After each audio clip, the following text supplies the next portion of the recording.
Bonjour à tous, bienvenue dans ce nouveau BD Boom. On va commencer tout doucement, avant que je tombe de fièvre.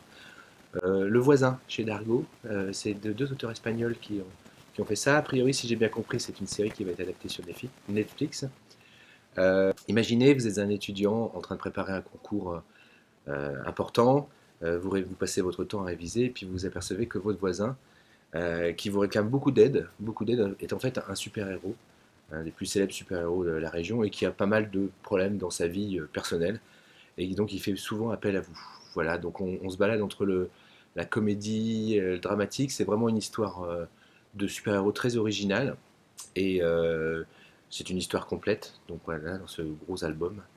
Donc n'hésitez pas à jeter un œil dedans, c'est vraiment assez original comme concept. BD Boom! On continue avec une bande dessinée de science-fiction qui s'appelle Les Dominants chez Glénat, avec le scénario Runberg et au dessin Toledano.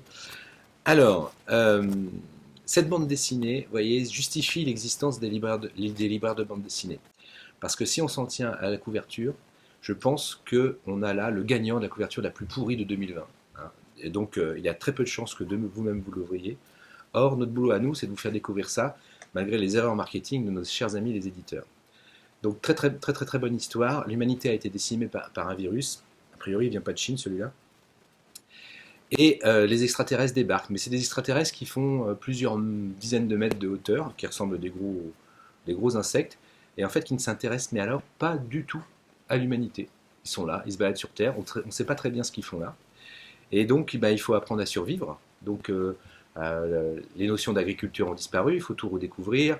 Évidemment, vous avez dans ce genre de scénario post-apocalyptique, vous avez toujours quelqu'un qui veut prendre le contrôle, donc des bandes armées, et voilà. Et donc c'est l'histoire d'un ancien flic dont la famille a disparu pendant l'épidémie, et sur la côte ouest des États-Unis. BD Boom!